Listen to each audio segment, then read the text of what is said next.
all right. We are live, Big Mac Sports, and I got CG 49 Ruthless 49ers talk on the show. Chris is here with me, and we're just gonna break down rumors and stuff like that. It's a Friday SmackDown edition. We're just gonna smack whatever is in the way and get it out of there. So, latest rumors that we have is the New England Patriots are looking at Samuel. So I'll give it to you, Chris. Let's take it away. Man, it's appreciate being on, man. Yeah, dude. A lot of these rumors. This is rumor season. This is where everything starts to click in, and everybody's thinking this is actual facts and all that stuff. This is news to me because I've heard it the last few days, and I've heard the name LinkedIn where Deebo Samuel and the Patriots are in the discussion. They're looking in, and I'm like thinking, there's no way it's going to happen, man. It's just, I mean, I don't see no point of it because Bill Belichick does not use much of his wide receivers as much. You know, he doesn't value them a lot like he does in his tenure, you know. So a guy like Deebo's caliber would want to be used more on the field. So I don't know. Yeah. I mean, the same, but what would you – let's say if it was actually true and they were really going after Deebo, and the 49ers are like, okay, let's hear what you guys have. So what do you think would it be worth for Deebo to go to New England? It would take a first-round pick for sure. I think it will take more than that, right? It would take like a first round, maybe a third and extra here and there. Yeah. But, I mean, I just don't see it happening. That's like a slap in the face if we get rid of him. That would be crazy. Now, here's a little conspiracy theory since this is SmackDown Friday. What if they wanted to swap Kyle Shanahan for Bill Belichick? Nah, that's a little bit of that's a little too far, man. Let's talk about that a little bit. Man, if they swap for 70-year-old Bill Belichick, man, we ain't getting any younger at the head coaching spot. I mean, they get a young genius coach, kind of like exactly what Kyle Shanahan is. I mean, he goes to New England, he might do better there. But if we get Belichick, he's not going to coach for long. Yeah. So he's older than Andy Reid? Yeah, he's in his 70s, I believe. Oh, I didn't know he was older than Andy Reid. I mean, Andy Reid looks like he's really old, but he's only 65 years old. Yeah, he's about 65, Andy Reid, but Belichick's a little older than him, so. Yeah. I mean, he would be Friday. He would be good for the front office at that point, so. Yeah, but it'd be crazy if they did that. I mean, I don't know what the fans would think about having that kind of trade. That would be like losing your mind. Like you go from a coach who isn't that old into like an old coach that's already at the peak of his career. Yeah, that's just crazy. All right, so no, that's a no for you on that Bill Belichick trade, Kyle Shanahan. So Kyle Shanahan, what about him? Like, there's a lot of people, and I myself was a critic of Kyle Shanahan, but you know, he's a young coach. What is it about him that he just needs? What does he really need to get over the hump? I just think he needs to stop. He needs to stop with his ego a little bit. Trust his coaching staff. Let him like. I think him doing play calls is hurting us too much at times. Like at times he looks great with his play calls, but there's times in the moment where it's the bigger games. He has to learn how to like finish those big games. I mean, you can say what you want about Kyle Shanahan. He's got the talent. He's got the players. It's just he doesn't know how to adjust to the big game when it matters. Like the NFC Championship game, we've only won one out of 3 of those games in the Super Bowl. If he were just to get back in the Super Bowl, all he needs to do is win that big one. I think other than that, he can coach. That's okay. just So with the addition of Kubiak yesterday, how is that going to blend in with him? And also did he bring in an OC? OC. Okay, so for an offense coordinator that he brought in. Okay, so I guess I'm hearing reports that I thought they were already going to promote Brian Fleury to be OC, but maybe not. Maybe it's just talks that he will be moved. But since they hired Clint Kubiak, he has some offensive coordinator experience in Minnesota, and there's a trust between the Shanahans and Kubiak, so it kind of makes a lot of sense to maybe have him as the offensive coordinator, and maybe he gets away from doing too much play calling. You have somebody who knows what they're doing, and it has a long history of trustworthy. So, is this the same Kubiak that his father was, the Kubiak that was with Mariucci?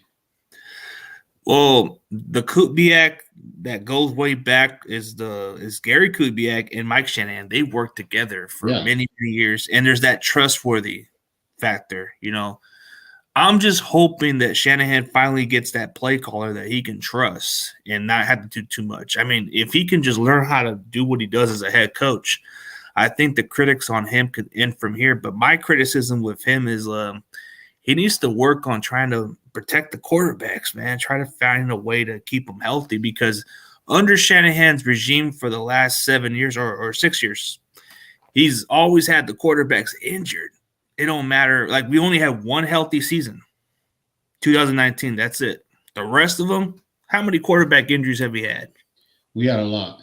And it's a musical chairs. Grant Coleman actually put a tweet today. The 8th game of Jimmy Garoppolo injury came on his 8th game, and that was actually in Kansas City back in, 2018, wasn't it? Yeah, 2018. Yeah, 2018, yep. And then the NFC Championship game was Brock Purdy's 8th game, so I found that kind of interesting. But, it's like a lot of the players, they just get hurt. That's quarterbacks that come into his system, and it's just, I don't know what it is. Is it bad luck? Is it the Kool-Aid, the water in the Kool-Aid up there in Santa Clara? Who knows, right? But it's just one of those things. Like, when is it going to end? When is this bad luck streak going to end for Kyle Shanahan with his quarterback? So that's the question. And who do they bring in if Trey Lance and Brock Purdy are still lingering from those injuries to help out just in case?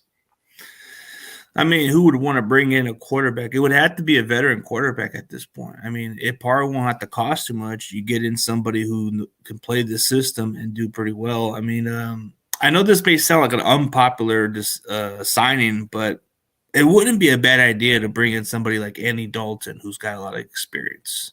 Yeah. And can definitely excel in our system. But I see that this can be a possibility if they don't re-sign this guy. He's a good backup. But if the Cowboys don't re-sign Cooper Rush, man, I would want to get that guy. What do you like about Cooper Rush his game? Oh, dude. The way he played, the Cowboys didn't miss a beat. When Dak was out, this offense was doing really well.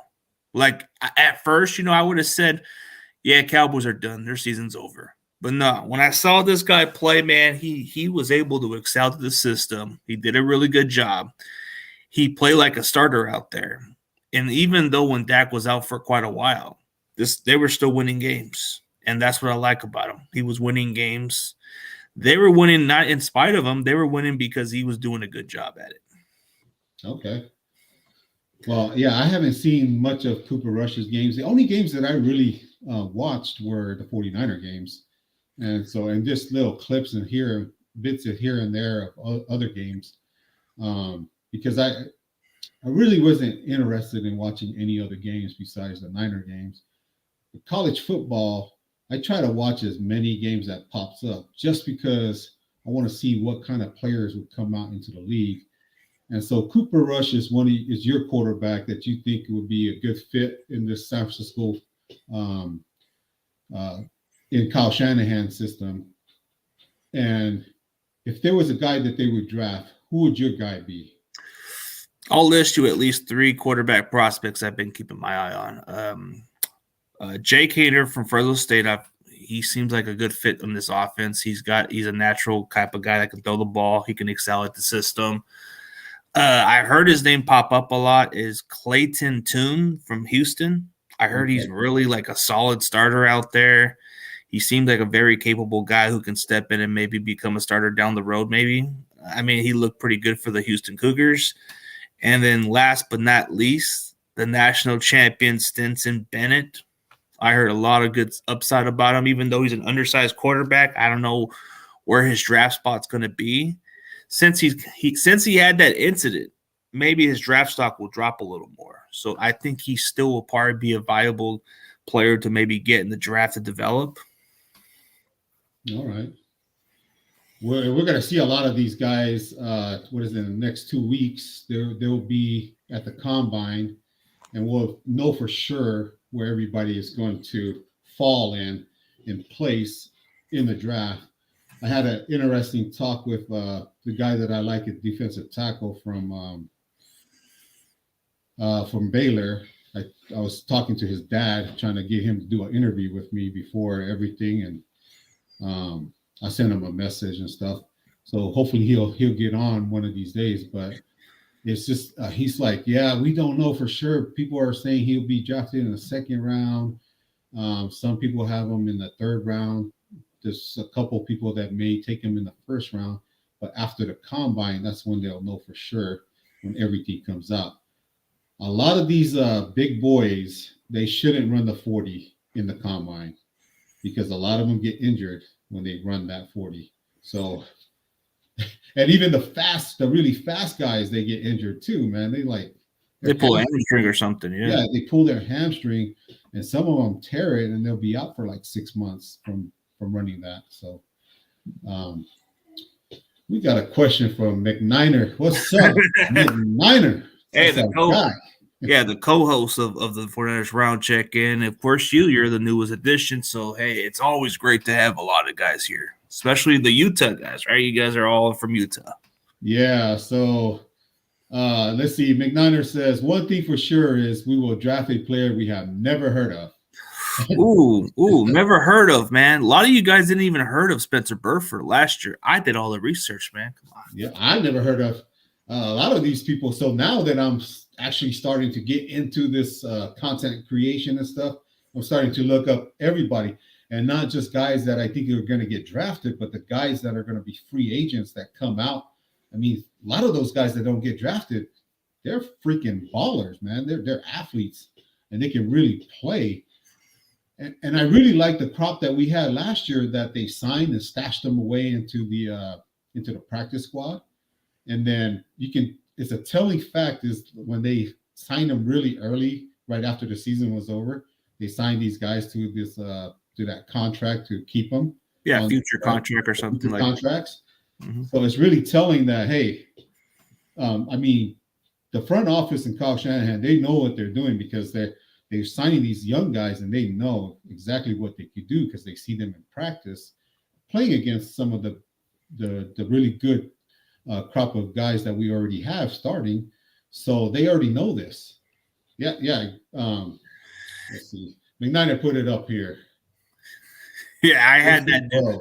Yeah, I had that do one like last year too. Him and Spencer Burford were on my show on my main channel, which I had it like almost a year ago. But yeah, it's still on the interviews. I still have those two guys on, which I never thought those two would come in mind, but I felt like their versatility would have fit pretty well with the Niners. And behind the scenes, they told me they were talking with the Niners, and it seemed like that's why I did all my due diligence. Once I figured out who were the other linemen that nobody was talking about, I searched up Spencer Burford, and then I did a lot of due diligence on that kid. And then once I saw he had a Twitter, tagged him in, took him maybe about a day or two to get back to me. And then he just unexpectedly follows my Twitter, and then he inboxes me with interest. And then from there on, it was history. Yeah, and that's good, like especially for us content creators. Twitter is really good. So I've been messaging a lot of people too and trying to get them to come on and at least do an interview with them. So we'll see what happens. It's it makes the world a lot closer. When you It helps their exposure a little bit. But for I've been trying to reach out for a prospect, but he's been super busy and he's been hard to get back at. So he hasn't been active on Twitter for the last 6 days, but I'm supposed to get him on. Rajon Wright, the cornerback from Oregon State, I'm supposed to get him on pretty soon. Oh, okay. So I have my nephews here, and I was trying to get him to do a show with me last night. He's a freshman in high school. They won the state championship in California in their division. And this school that he goes to, they produced a lot of football players, Brent High School down there in Sacramento. They've had a lot of section championships that they've been in. And one of his coaches actually used to play for the Broncos. They were drafted by the Broncos, Sidquan Thompson, and his younger brother, plays for the Carolina Panthers, linebacker. And I was trying to get my nephew to come on and just do a little show so he can have some exposure to college stuff too. And it didn't happen. So he's actually right here in my living room. And I'm like, come on. He's just like kind of like jittery about the whole thing. But and Shaq Thompson, he played 4 years in high school on varsity, and he got to where he's at. But they have a lot of coaches with those experiences in the NFL that are now coaching this team in high school. And it's just hard. It's just hard to try to get players on. And kudos to you. You've been able to get some guys on. And so that's a really, I mean, if they follow you on Twitter and everything, you're doing the right stuff. You're going in the right direction. Yeah. I mean, it's just kind of like crazy. You know, a couple years back, if you would have told me, hey, you're going to get this guy on, I would have told you, man, you straight up lying to me, man, because I don't know, because I was just starting in the business. And then once I started to understand how people connect, I just started tagging them or started to find their social media somewhere. Sometimes they either go on Facebook, and that's where you mostly catch them sometimes. And then you have Instagram. Sometimes that's where you get them too. But mostly on Twitter, that's where I get a lot of my NFL players. Yeah, they're all on there. So I'm trying to reach out to all the ones that I know around from the hometown. And in 2 weeks, I'm just gonna reach out to everybody. There's a big I just tag as many as I can so I can see if they get back to me or not. But I try to get Jalen Cropper on, but he just has never got back to me. So I'm like, okay, I'll just stop trying. Yeah, I'll try to get. There's gonna be a one of the guys is gonna be down here. He does a lot of social news events and stuff like that. I'm gonna talk to him to try to connect me with a lot of the guys because he's a big deal in the world of sports anyway. So he'll be here in 2 weeks to have a family reunion down here, and so I'm gonna talk to him and say, hey man, help your brother out here, get my channel going. So he used to play for the Eagles too, Bicycle Hema. That's the guy that I put on Tuesday. Remember my the one with the original boxing, right? Yep. Yeah. I mean, I didn't even know. I thought at first it was Brian Mitchell because I seen him did that before too. Yeah, he was doing it because that's he's the original guy that did it. But he'll be here in 2 weeks. Vi will be, and so I'm gonna see if he can hook me up with some of his contacts. He's a really big deal in the sports media. So I don't know if you remember when he fought Jose Canseco for a celebrity match. Did you remember? Did you ever see that? I didn't see that one. Yeah. Jose Canseco wanted to start into boxing and everything, so he their camp called up Vi's camp and they started boxing. I was cracking up because so Vi's dad and my dad, they all used to train boxing and everything back in the island, and so I was like, oh, Jose's gonna get a handful. So I think it ended in the first round, so it was a knockout by Vi. So he showed that the NFL guys can take over the MLB guys. So we'll see what happens with that. Shout out to David Corona. He's on here. What's that? Yeah, Corona. When I think of Coronas, I think of the beer. Hey, so since we're talking about content creators and everything, you know what would be really cool? Or maybe Are you a big? How strong are you, Chris? How strong am I as an individual? Arm wrestling. Arm wrestling, man. I don't know. I haven't been really hitting the gym as much lately because of all the work schedules and too much going on. I mean, I used to be a pretty solid arm wrestler at one point, but Yeah, I think all the content creators need to get together and whoever the fans are from other teams, tailgating parties and everything like that. Let's have an arm wrestling competition to squash anything about your team and our team. oh man, that'd be interesting. That would be fun, and then That'd have be it fun. all on your have it on live and everything. So I just hope I don't pop a socket on that damn shit, man, because I have a lot of like these dislocations, but I think this one would be good for me. and if anybody's interested in that and they want to challenge me, I'm good for that. Go back and watch one of my shorts where I'm doing my workout and everything. I don't look like that anymore. So I was going to try to pop that up on here as a video, but it's one where I did a 450-pound workout with the wheelbarrow. So Yeah, you should put that video then. it's on my earlier videos here. So I'll refresh it and put it back up, and so everybody can see if they want to arm wrestle me. I don't know if they want to. I don't know. Maybe David, maybe the two Davids might. You have to put both of them together to make it a fair matchup. But I think one of the shows yesterday I was watching, Wolf and those guys were on. They were talking about the 49ers always use a third round pick to draft a running back. I'm all like, man, even though I'm 49 years old, I can still run that rock, man. And I'm 245 pounds. So put me on short yardage. I'll do like Will Tukuafu used to do way back when Harbaugh was here. Oh yeah, when he was a D line moving up to that Yeah, and they use that slam concept to have him come and clear up and stuff like that. But man, short yardage, I can still move piles of cookies into my mouth. But yeah, I mean, Wolfcast ain't even lying about that part. I mean, we've been drafting 2 running backs the last 2 years in the 3rd round, so it's like. At first, I liked the pick with Sermon at first, because I thought he was going to be pretty good, but it didn't seem like he fit the team's plan. And I'm like, why even draft this kid? Why we even trade up two draft picks to get this kid? Just never made sense. And then we draft Ty Davis Price, which I didn't understand then.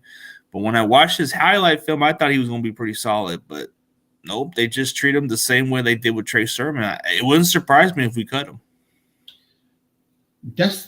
That's like the head scratchers. They always do these moves, and then they cut these guys, and you're like, why did you even draft them in the first place? That's like draft capital that you could have used to help out in a different area of the like team. Cornerback can be another need, or offensive line that could have been useful. But here's the one head scratching draft pick I don't understand. Why do you even draft Janny Gray if you're not going to use him? And that's a big point. But I think that this year, so yesterday I just did a whole unloaded, right? I think that this year Trey Lance is going to show why he was drafted in the 3rd round. I believe that. I 100% believe that. Oh, you mean the 3rd pick, not the 3rd round? I mean, not the 3rd round, the 3rd pick. Yeah, the 3rd pick. I get it, man. Yeah. So I believe that he's going to show why they drafted him. The 3rd pick gave up all that capital for him. Yep. And I think Danny Gray, like Larry Krug and I, we talked about this a couple of weeks ago, that Danny Gray has a special touchdown dance that he's going to do when he gets his touchdown in the NFL. And I think it's going to happen. I think it's going to happen. We're just hoping it does. I mean, because we drafted this kid. We think, hey, he's got potential to be a big playability, but the only problem is we haven't used him. So I'm like, why even draft this kid if you're not going to play him? And that's one of the things. But also one thing that I always think about when coming to young players going into the NFL is sometimes they think just because they made it there, they got drafted, they got their contract signed and everything, they think they got it made already, and then they relax. They don't follow through and do all the preparation that they were doing before the draft or even to get to the NFL, they stopped doing that because in their mind, oh, I made it. So they kind of relax on preparing and Yeah, they get too thinking ahead of they're themselves. entitled already to just to be there on that field. Yeah, they're just some of them are too ahead of themselves. They're just really thinking they're very happy where they're at. So it's like once you get that big contract, once you get those millions of dollars as a rookie, man, you're like a first round pick or a second round pick, man. It kind of comes with thinking that you don't got nothing to prove. But when you're a late round draft pick, you have a lot to prove to make a roster. Oh, this is a good one. Yeah, hey, yeah. Shout out to this guy, Pacelli. I don't know how you say it, but he's always been one of the supporters on the NFC. Yeah, but he's always a supporter on the NFC West Network in my main channel too. Good dude. He's a Rams fan, but really good guy. Let's see. What does Trey Lance have to do this year to prove himself? Playoff, Super Bowl? I think what he needs to prove is to stay healthy. I think if he can find a way to stay healthy, I think if he can elevate this Niners offense, because now the pressure is on Trey Lance because everybody's talking about Brock Purdy being the guy now because Brock Purdy through 8 games has proven to be a very good quarterback. And that's going to be the pressure. If he can take us to the playoffs, I think the expectation for him would be good. But I don't know about Super Bowl. Super Bowl is too much pressure. Maybe he could. But I think his expectation is if he can take us to the playoffs first. Yeah, take us to the playoffs. If I was in Trey Lance's camp, and I would say this is something that I always told when I played basketball, when I used to play basketball and stuff on our team, is that when we're down, it's because we are letting the other team dictate how we are as playing in that game. It's the same thing. Don't let the pressure of thinking about, well, Brock Purdy played lights out last year, and I got that in the back of my mind. What he needs to do is just to keep that out of his mind. Just do what he knows how to do well, and then for him to get us to the playoffs. But it's going to be very telling. The first 4 games of the year, if he's going to be the starter, we're going to know if he's really the guy or not. So that is going to determine if he's the guy or not, because this is the year. Because after that, we can make a decision on getting that 5th-year option or not. So Trey Lance has to play at least up to the level that we expect him to be. But realistically, as long as he can get us to the playoffs, I don't think his expectation could be nothing more than what it is. I mean, but with all that talent, the expectation is the Super Bowl or nothing. That's the standard we come from. But if he can get to the playoffs, that's good enough for him to stick around, if I'm being honest. But even with his stats, even if he plays at a high level and this team gets to the playoffs, I think his future is safe. We just want to see what this guy's made of first. We want to see some more games before we even give him a 5th-year option. Yeah. And that's exactly right. Well, it could be just like what happened with Kinlaw. You know, you got to show what you got if you want that 5th-year option or not. So, yeah, this is going to be Trey's 3rd year, and he's only played 4 games. So, like, to be fair, the 4th, like playing 4th career games, that's not enough to judge the kid. A lot of our fan base are giving up too soon on this kid. They're already calling him a bust. I see a lot of this stuff on Twitter. I see a lot of this through social media, and I'm like saying I've never seen a fan base call the player a bust just like that. Not in my – I mean, dude, it's just crazy. We're talking 4 games. That's the crazy thing about it. So I always go back to this, and I said it. I'm going to continue to say it, okay? So Tampa Bay, they pretty much gave up on Steve Young. Wasn't it Atlanta that gave up on Brett Favre? Yeah. So if we give up on this young man and he goes somewhere else and becomes a Hall of Famer, then what do all these other fans have to say if that happens? So you can't give up on somebody until he shows you what he got, or he's going to go somewhere else and he'll become a Brett Favre or a Steve Young, a Hall of Famer. We can't do that. I just think we're just too soon. I think we have too much to judge on this kid. I mean, it's too soon to make a conclusion on the kid. I mean, 4 games, that's not enough sample size. I mean, a lot of our fans are just expecting too much out of him. I'm even told them from the get-go. I said, "Hey, guys, you can't expect Trey Lance to be great overnight, man. You got to give him some experience. He's going to have his ups and downs." So I didn't expect anything less from Trey Lance because I expect him to get the experience he needs to be on the field. I knew he was probably going to have some growing pains, some struggles in the early part. But as soon as he starts to get the hang of it and starts to play exactly the way he's supposed to play, dude, then that's where it's going to benefit us. But you're going to expect the struggles in the beginning because that's how most young quarterbacks go through. So it's like a lot of our fans expect this kid to be great overnight, man. It just doesn't work that way. And it's not realistic. I mean, to be fair, you have to give players. So, what's that? That linebacker that we had years ago from Michigan State. He's Peterson. His last Oh, name yeah, is Julian Peterson, yeah. Julian Peterson, right? Yep. He talked about it. He said his first 2 years was it was really hard. His third year, everything started clicking for him, and then, hey, he became a Pro Bowler. So, to be fair, to evaluate players coming into the league, it's usually their third year in the league where everything starts settling down big time. Third the charm is what they call it. Yeah, the third is Yeah. the charm for them. Yeah. Like, yeah, you just mentioned Julian Peterson. The guy was like a hybrid position. I don't think there's ever going to be a player of his caliber. Like, I've interviewed him like a while back, and I'll tell you what, man, he was so valuable that even at one point the Niners were trying to retain him, but they wanted to lowball him. He told me that through an interview. And that happens a lot. It doesn't matter what organization it is.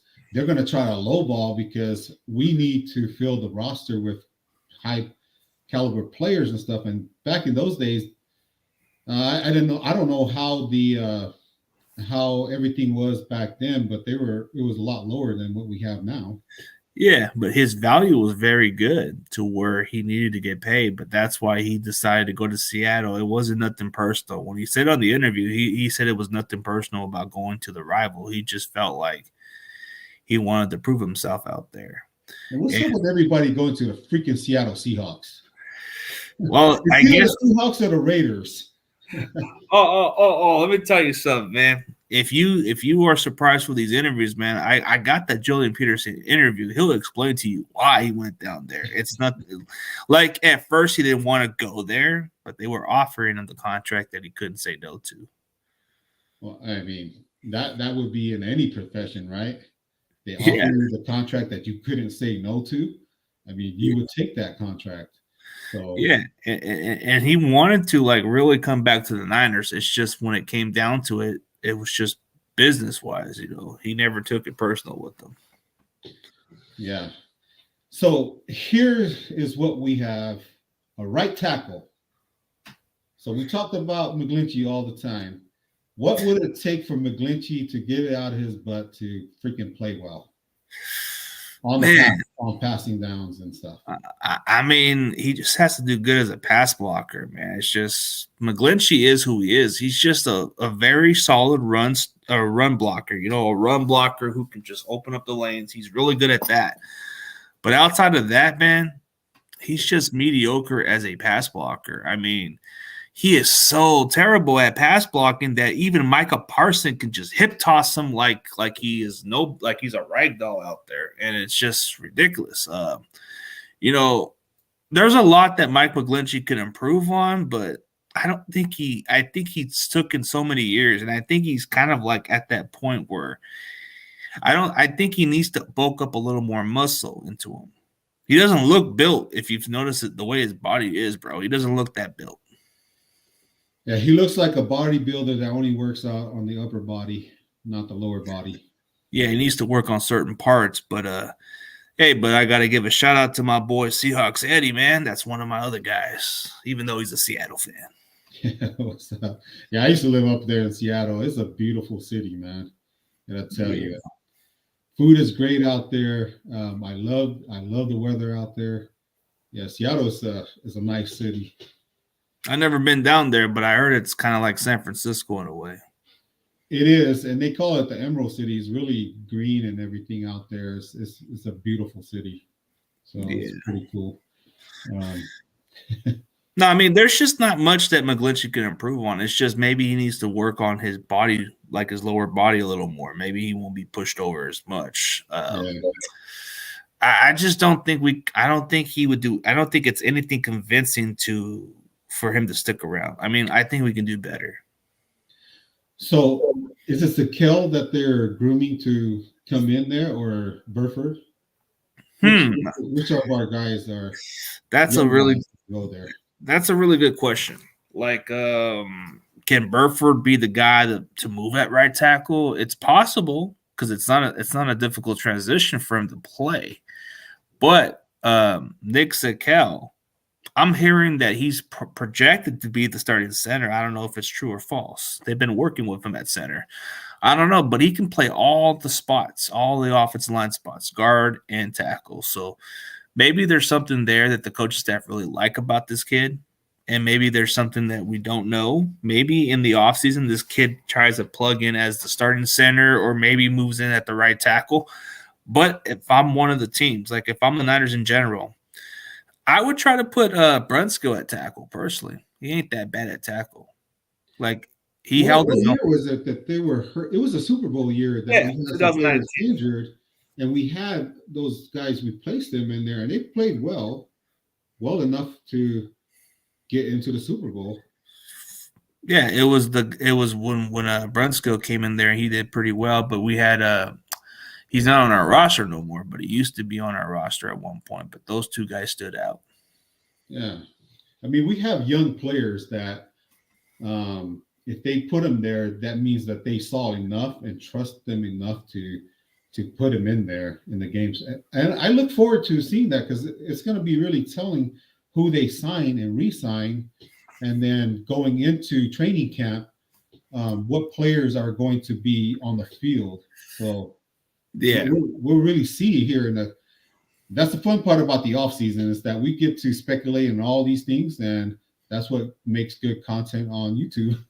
Yeah, you get to hear a lot of these interesting moves, and sometimes if you get the videos on the right timing, you might get the viral views and all that.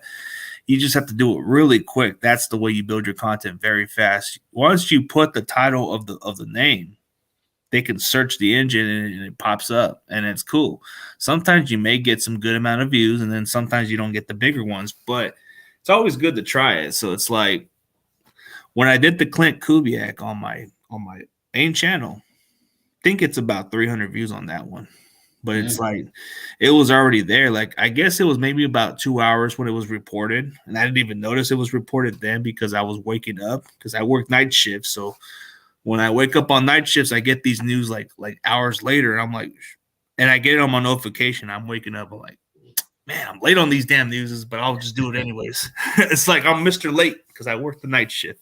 It doesn't matter if you got it like a day late or 2 days ago. I mean, some of the stuff that we're talking about happened last week, and it still doesn't. We can still talk about it because it's still relevant because everybody's still talking about it right now. Yeah, it's still relevant, but sometimes when you want to get it right away, it's always best to post it immediately is how you get the views. Yeah. So I've been doing a lot of shorts. I have another channel that I do a reaction to, and I have one that I did and it hit 15,000 views. Oh, that's good. That's solid. It's a funny little thing. And then I was like, okay, let me try a little short here on the sports channel. So that's why I do a lot of little tiny shorts because it hits a lot of views and a lot of people see it. Just needing those people to, like, those of you that are on here for the first time, hit that like and subscribe button because it helps us build our channel and get the community to get bigger and everything. So. Absolutely. Like usually the short videos are like the ones that give you the most views at times because it's a quick click or something. The most I've ever had on a shorts video, I believe it was just my own natural video. I think I had about almost 10,000 views out of it. And it was just based how I was reporting something. So it was like sometimes it hits off pretty big. There's days I'll probably just get less than 100 views on a short video, but then there's days I'll get like 1K, 4Ks or something like that. And I'm like, all right. Yeah, it happens.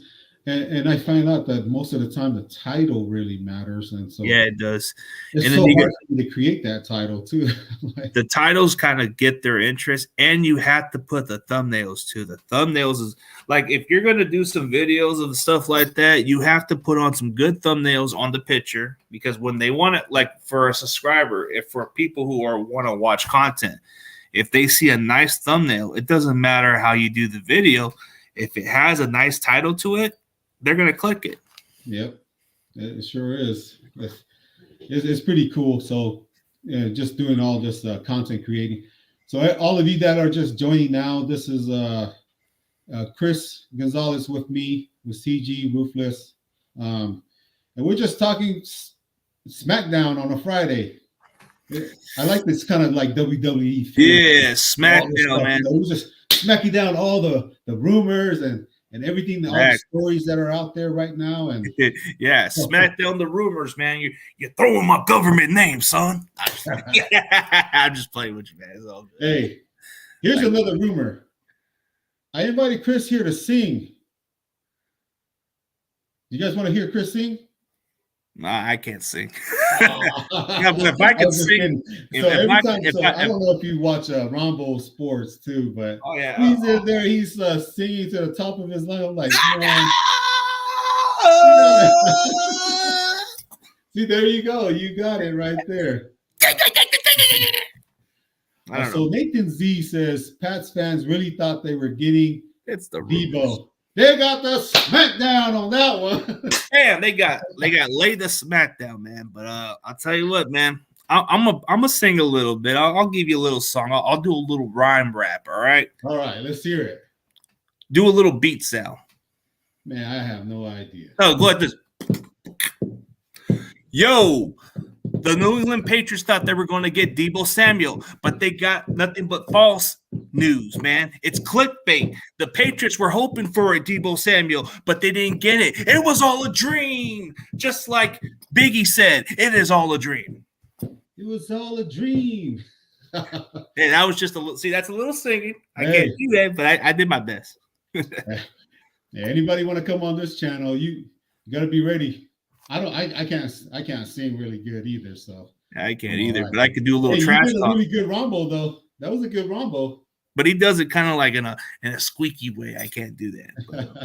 But, I think this is possible, David. He knows Josh McDaniels. The system is very similar. It's a simple like it won't be a difficult transition because he's played that offense in New England before, so it should be very similar. Yeah. Do you really want him to go to the Raiders? I would hate him to go there, but he would win games down there. That's the difference. But Eddie is right. I can be funny sometimes, but this is how he would sound. Yeah, don't sleep on Geno Smith, guys. Don't ever rule him out, guys. Oh, Pete Carroll, he'll definitely coach really well, guys. I don't know if that's how he sounds, but I can do a little impersonation sometimes. Yeah. I can do some funny stuff sometimes, but it's just it has to depend on how I catch their voice, because sometimes I can impersonate somebody and I can do it to a certain point, and everybody's saying you're spot on the person's voice, and I'm like, because I do a lot of my research on them, where I just keep like listening to what they say and I kind of catch on to their voice. Like I can do a Vince McMahon's impersonation voice, and you would just probably think it's straight up him. Listen, pal, you want to work for me? You're going to have to lose some weight, or I'm going to have to suspend you, pal. Do what I say, or you're fired. Oh, that's good. David Corona says that he does songs, so. Oh, but he's right about it. But I mean, the way he said it last year, he said, "Oh yeah, don't ever rule out on Geno Smith, guys." But he's laughing about it because he knows it's kind of like exactly how I said it. So Nathan Z, he says that he thinks that Jimmy is going to go to the Bucks or the Houston Texans. Houston smack down? Are we smacking that rumor down? Jimmy can go to any other team. I think it's possible with any team who wants his service, but it depends on the price. I really do think that it wouldn't surprise me, but I do think Jimmy's going to the Raiders realistically because he knows the system. It wouldn't be hard, and the Raiders, I think they have some cap space for that. Or it wouldn't surprise me if it's the Bucks, but I think they're going to get Derek Carr. Hey, David, I'm gonna invite you on here right now. And you get in here. You say you can do some songs, so. Oh yeah, there's a lot of good songs out of it, but I'm pretty sure David Corona does a lot of songs for the Corona Light commercials, man. I'm just playing. There you go, David. I'm inviting you on the show. Jump on in here. We want to hear you sing. Oh, hey, you want to see Seahawks Sandy? He might even jump in, but he's a funny guy. Hey, anybody that wants to jump in here with me and Chris, jump on in here. No swearing, no F words. No swearing, guys. And right. How about this, guys? You can do impersonations of Trent Baalke, okay? I am the GM, and I call who I want to sign. How about this guy? Yes, he may have torn his ACL, but he can be a Hall of Famer. All right, we're welcoming David Corona on the show with us, with Chris and I. Yeah, hell yeah. He's jumping in here. He's going to show us his musical talents. Let's see what he got. I'm going to pitch a smackdown on those Patriots. They think they try and get our player named Debo. They're dreaming. They're dreaming so hard. They want the best wide receiver in the game, but they can't get him. We put the stop to that. That's all I got. ooh. Okay, a little better than me. I'll hey, that's so this is SmackDown Friday, so put fire on there if you like David's song or his rap. Yeah. Hey, I'm gonna do a rap song for Trent Baalke.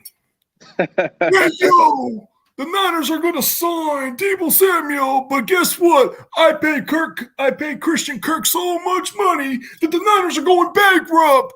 Yeah, kiss on that, Jed. Hey, you just do a really good Trent Baalke, man.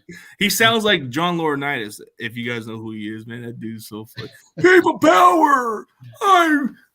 People love me in the WWE. Hell yeah.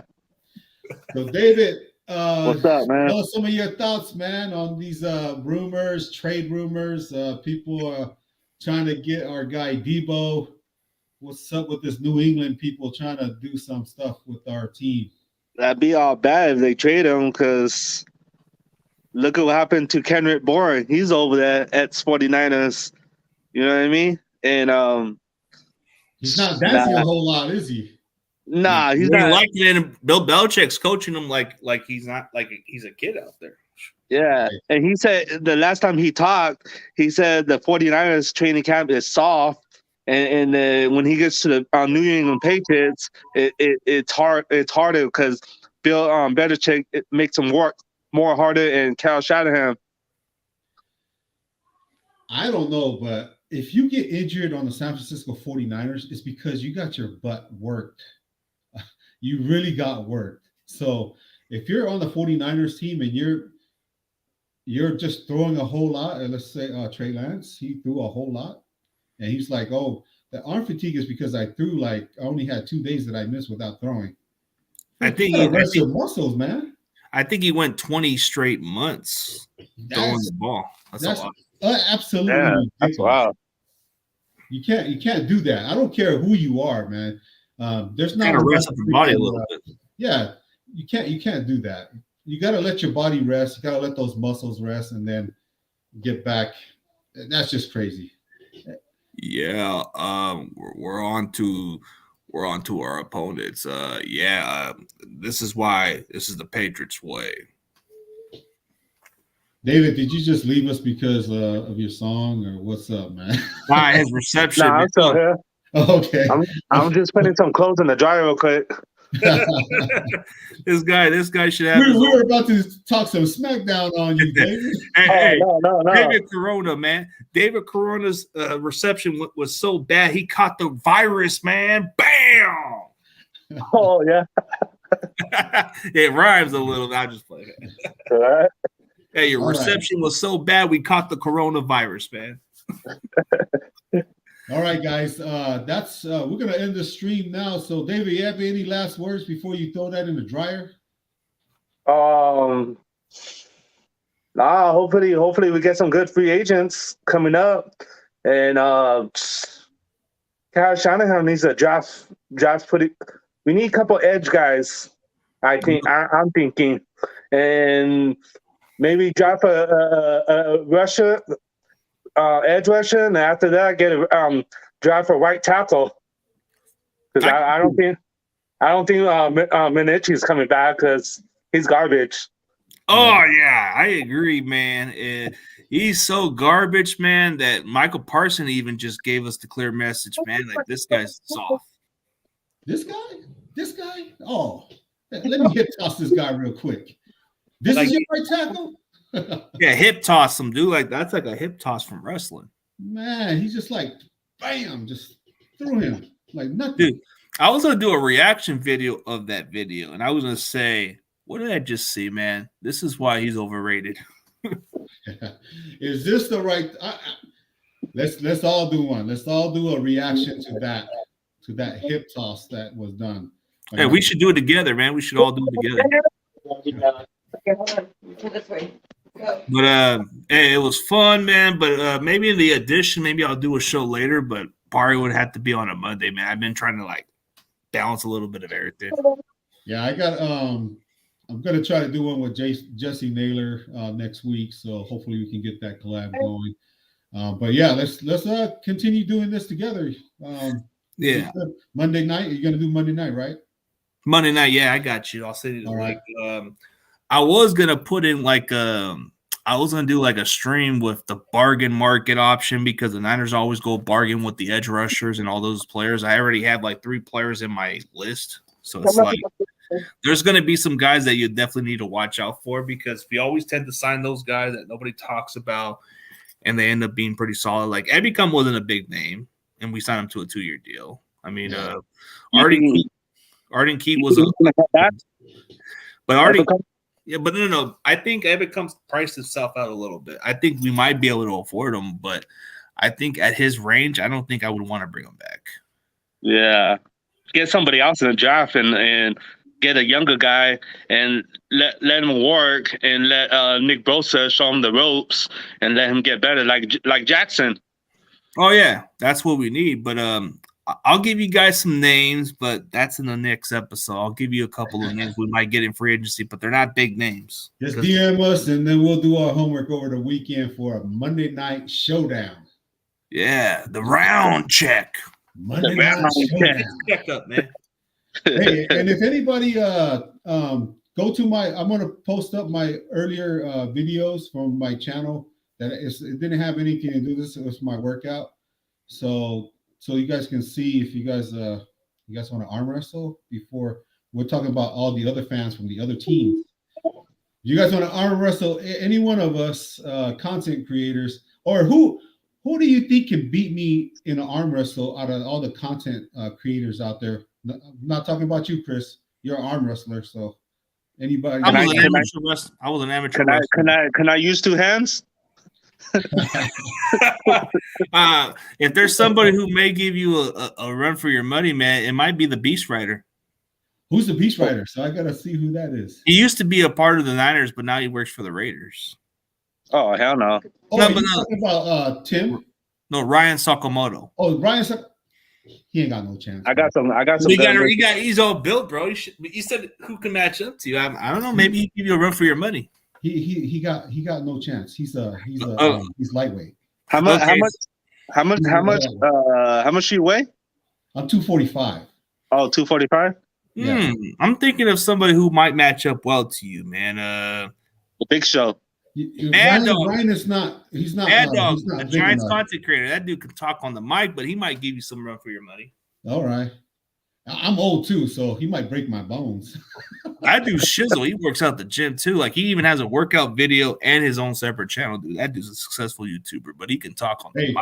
This is what I do. I'm gonna put my video up on Twitter, and I'm gonna DM it over to you, Chris. Yeah, I want to show you the guy I'm talking about. You'll see where he first started off as a trash talker, but now he's a successful sports content creator, bro. He's already like up to like 112,000 subscribers, bro. This dude's been grinding.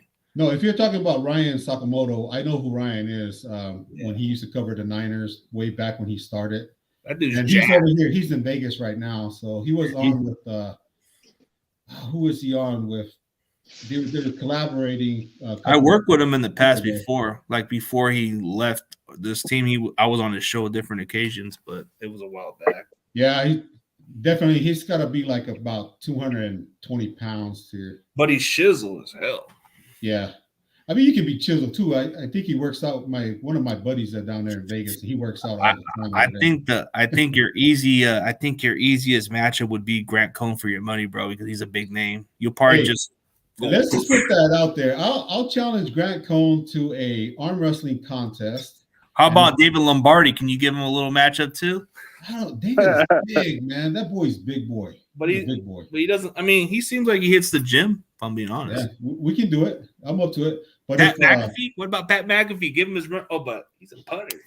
You want to give him a little? Oh, bro, I did a reaction to him in his tank top, and I had a tank top on too, and I sent it out there see if Pat would see it, and it showed my biceps versus his. I don't know. We'll see. Oh, Raj, yeah. Cone, he can get me some. He can make me a plate of curry. He can have his wife make me a plate of curry. I think you and SF Brad would probably be worth the matchup because you guys are big. You guys have those probably big size, so you probably would match up pretty good. Yeah. Raj, I can DM Raj and see if he wants to arm wrestle me. I don't know. I think you might want Brad. I think you might want SF Brad. He's a little bit more of a big man. Brad is a big boy. He's a big boy. But at least you would match up physically with him. Yeah. I'll take any takers and see. I've lost many of wrestling competitions, but yeah, we'll do that. We'll have to do that on the show. Let's see if they're up to it. Maybe you can call him the Beast Rider, see what he says, man, so you can make a name for yourself. So you can say, I beat him in arm wrestling, man. We can put that out on Twitter and see if Sakamoto will be up to that challenge. I'm pretty sure he's up for any challenge unless he's thinking he's that big of a deal, but he was a good dude. Yeah. No. All right. I think it'd be legendary if you do challenge Grant in an arm wrestle and then he puts on his video and says, I lost to this guy. I'll I've been trying to get on with him on a show, and so we'll see what Grant says. I was on the show a couple of times, but he's never like gave me the recognition I deserve, and plus he's always picking favorites. But I've never had a problem with him. I mean, he tells us straight. He's a straight talker. So I mean, he was on my show like a couple years back, but still. Yeah. No, that's I'll definitely I'll see if Raj is up to that. Hey, Rumble looks shizzle. Raj can help us rehab. So no, but Rumble shizzle for a guy's age, man. He looks like he looks like he's hit the gym harder than most people. Right. You said you're gonna do a show tonight, or CG? No, I'm not gonna do one. Okay. I'm not gonna do one today because I promised my wife I'm gonna take her out and date night.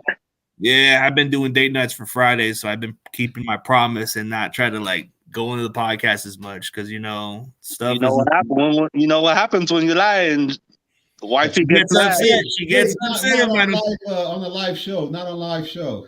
Hey, appreciate you, Chris, David, for jumping in. Yeah, for sure, man. Thank you. So we're gonna be on Monday. We're gonna be on Chris's channel Monday. Round check, man. It's a showdown on Monday. So, it's a showdown like a Monday Night Raw. And I'm gonna repost my workout video on my channel. So if anybody, any challengers up there for arm wrestling, that's all it is. No boxing or anything, Wolf. No boxing, that's that kind of stuff. So if any content creator want to arm wrestle me to put it on their show, let's do it. We can do it. All right. All right. Have a good weekend, guys. Yeah, you too, man. Likewise.